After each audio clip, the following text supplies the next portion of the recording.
Berthoud Pass Ski Resort needs no introduction. Sitting at over 11,000 feet, this legendary ski resort has an iconic history spanning almost a century. In a way, Berthoud Pass jump-started Colorado's now huge ski industry, opening all the way back in the 1930s. The history of Berthoud runs deep, so join me as we take a deep dive into the history of this iconic lost resort. And also, yes, this is my first video on the United States. So, without further ado, let's dive into this video.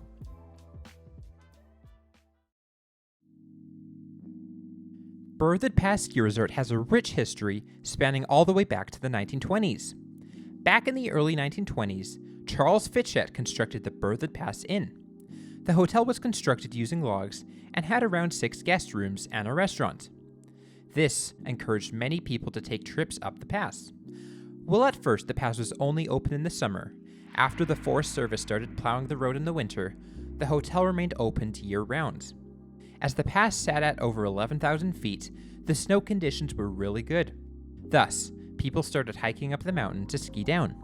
Even as early as 1935, plans were already being drawn up for the Berthoud Pass Resort, which would have included cabins, trails, and ski slopes. In 1937, a rope tow was constructed, which was an instant hit. Ski races were held weekly on Berthoud, and the ski hill saw strong visitation numbers from Denver. Although the hotel closed in 1939, the resort continued operations even during World War II. The war brought on harder times for the resort, however, it never actually suspended operations. After the war was over, ownership of the ski area fell onto 3 local families. Avalanches were always a big concern at Berthoud Pass, as there had been several fatalities. Most notably, 2 German tourists were killed after an avalanche swept them away. After the war, Berthoud Pass tried using military artillery to start avalanches. In 1943, a new ski lodge was constructed, which burnt down in 1946. However, the ski hill was on the verge of a huge innovation, one of the first double chairlifts in North America. The lift was constructed by Bob Heron, who was a local in Denver, and the lift had a capacity of 400 skiers per hour. This was the only double chairlift in Colorado at the time, and it was a big draw both in the summer and the winter. Additionally, a T-bar was constructed up the Mines Peak area. The iconic 3-story lodge was constructed in 1949 and had every amenity the skier could wish for, including a lounge, dining room, bar, and hotel rooms. It was truly a grand lodge for the time and provided the perfect base of operations for the ski area.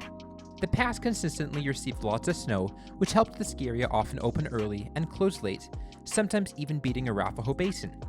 It wasn't unusual for them to stay open until June or July. Berthoud Pass was purchased by Irma Hill in the 1960s, though under her, it was operated with a greater emphasis on the summer tourism business. The ski area only opened on weekends and holidays until it was sold in 1977 to Ike Garst. Garst had a true vision for the mountain, hoping to expand its footprint and update the aging infrastructure. Under Garst, snowboarders were allowed on the mountain, which was the first in Colorado, and the mountain experienced some improvements. However, with new ski resorts like Winter Park opening, Berthoud skier visits dwindled. In the 1986-87 ski season, the resort only saw 11,000 total skier visits. This eventually led Ike Garst to sell Berthoud Pass to Pete Crowley in 1987, after 5 years of the resort sitting on the market with no sale. Pete Crowley closed on Berthoud in August of 1987 and immediately renamed the mountain to Timberline. He also had grand plans for the ski area and started totally rebranding the resort. Crowley's vision for Timberline was to turn it into a lift-served backcountry haven. However, an unfortunate accident on the 41-year-old Heron chairlift that sent a woman to the emergency room caused the Colorado Tramway Board to condemn the lift. The double chair was the oldest in Colorado at the time, and at the time of the accident was under a safety review following a rope evacuation. The lost revenue caused by the lift's closure led to Timberline filing for bankruptcy 1 year later. In late 1988, Borvig, an American ski lift manufacturer, announced plans to relocate the facility from Pine Island, New York, to Idaho Springs, Colorado. Additionally, the head of Borvig, Gary Schultz, announced that he would be acquiring the defunct Timberline ski area and would completely refurbish it. In the summer of 1989, Borvig constructed 3 lifts. The new Frontier Quad traveled up the west side of the mountain, replacing the Deichel chairlift. The Mines Peak Triple traveled up the former Robinson T-bar line on the east side, and the new Prospect Beginner Double serviced the easiest terrain at Berthoud right next to the Mines Peak Triple. Gary Schultz had vastly improved the lift network, yet the ski area continued to struggle financially. By 1991, Schultz had filed Berthoud Pass for Chapter 11 bankruptcy. Apparently, the ski area only saw 30,000 skier visits and reportedly did no marketing. This all led to the bankruptcy court. While the double was removed, the triple and the quad, along with the lodge, were left standing. During this time, the chairs were removed and the haul rope was left lying on the ground. Additionally, the lodge was stripped down to studs and was seriously vandalized. While there were several attempts and bids to get Berthoud running again, nothing came to fruition.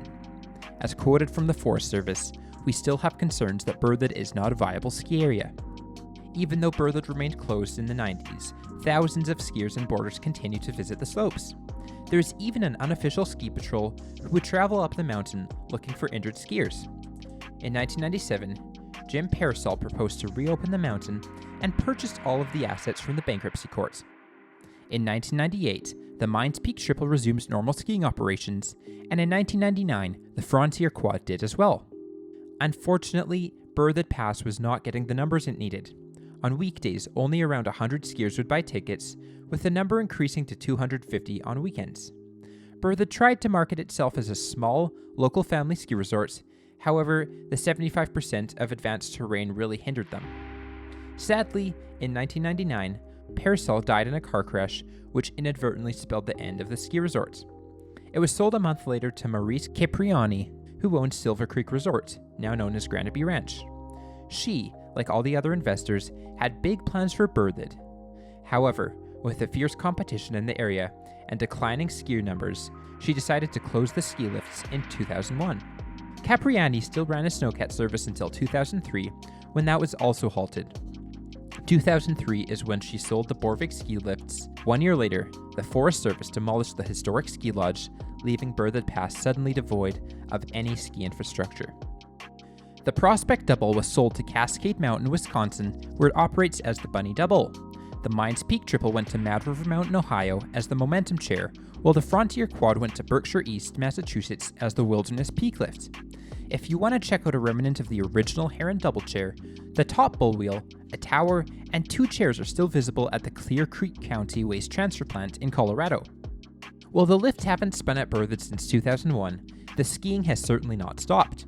Berthoud Pass is now a very well-known backcountry ski spot, and it provides a unique experience for those who ski it.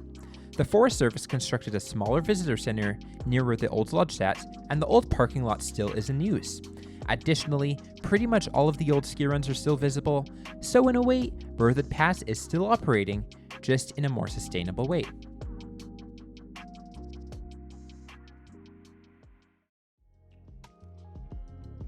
Now, this would normally be the time when I would discuss how the ski area skied. However, since I have never actually been to or skied in Colorado, I'm actually going to bring someone who actually has. So, Xiangray, will you take this away? Thank you, Skier72. Berthoud Pass was built principally on 2 faces and offered an overall vertical drop of about 1,500 feet and skiable acreage of over 1,200 acres. It was one of the more difficult mountains in the state, didn't have snowmaking, and wasn't super well developed in grooming and trail cutting. Essentially, the mountain skied as a backcountry resort with lifts and a few easier areas. The first lifts, the T-bar and preceding rope tow, were on this east face, going up the side of Colorado Mines Peak. In many historical photographs, you can see this trail number 12, Bonanza, as a wide cut on the looker's right of the lift. The lift here, the triple chair that replaced the T-bar, was undoubtedly popular with beginner and low intermediate level skiers. Berthoud's lifts very rarely had lines, which is very indicative of why the ski area had to close. Since many of the small runs shown on earlier trail maps all flowed into this space, it can be presumed that Bonanza was a very busy run that may not have kept the best snow conditions. Trail number 15, most recently called Continental Divide Trail East, was very much a road, and while it probably wasn't super flat, I would have recommended the green trails off on the west side much more readily.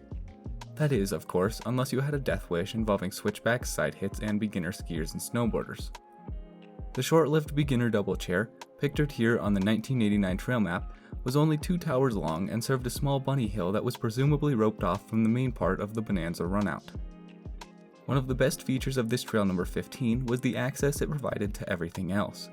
There was some good lower level tree skiing all in and around trail number 15. Berthoud Pass averaged over 360 inches of snow each year, ensuring that most trails maintained good coverage. However, these trails, number 16 through 21, in the area known as Floral Park, face straight south and as such have the most exposure to the sun. Thus, these trails would be much quicker to develop ice, slush, or bare spots than other areas of the resort.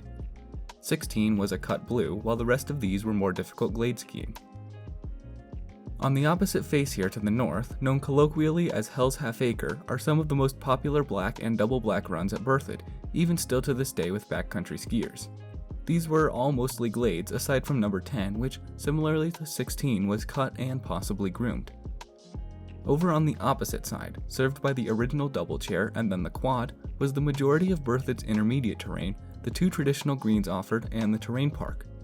Berthoud Pass was not an easy ski area, so these runs would have been extremely busy because they were some of the only easier runs at the area, especially given the family-oriented marketing tactics employed by Berthoud in the latter end of its existence. Meadow, these blues up here, were relatively steep for blues, but were very open and wide. Lifts on the west side were much more exposed than the lifts on the east side, going well above treeline, which would have caused frequent cold rides and also a few wind closures. Within this chair's pod was also a bunch of shorter and busier blacks and double blacks that would have most likely been mogul runs. There are also some really nice cliffs right under the former lift line that would have been extremely popular to show off on. The south face of this west side, called Pump House Basin, was in the same situation as Floral Park, that is, being in the sun constantly and not maintaining the greatest snow. The north side, called Currant Creek, however, offered many more obstacles that made it a popular area. This old shuttle stop is now a very popular backcountry trailhead and parking lot where backcountry skiers ski Currant Creek and all of the terrain down here to the north of the old Berthoud inbounds. Berthoud Pass offered excellent access to the backcountry during its existence, which further heightened the expert level experience at the resort. Undoubtedly, part of what did Berthoud Pass in was its lack of easier terrain. You can tell just by looking at the trail map and general topography that Berthoud appealed more to hardcore skiers, offering hundreds of acres of raw wilderness to tame, both inbounds and backcountry. But of course, to anyone willing, the beast still can be tamed in the backcountry entirely. Thank you, Skier72. I'm Shangray Garrett, and back to you.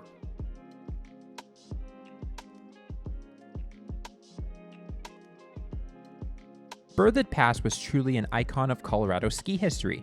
This was the first big mountain to open in Colorado, and it provided affordable skiing for countless skiers and boarders. Berthoud Pass has truly shaped Colorado, and without it, the ski scene might have looked quite different. While its closure was sad, it's good to know that the land is still being enjoyed just as much as it was back in the 1930s. At least it's not completely gone forever. Thanks for watching this video. If you enjoyed it, please be sure to subscribe. And until next time, this is Skier72.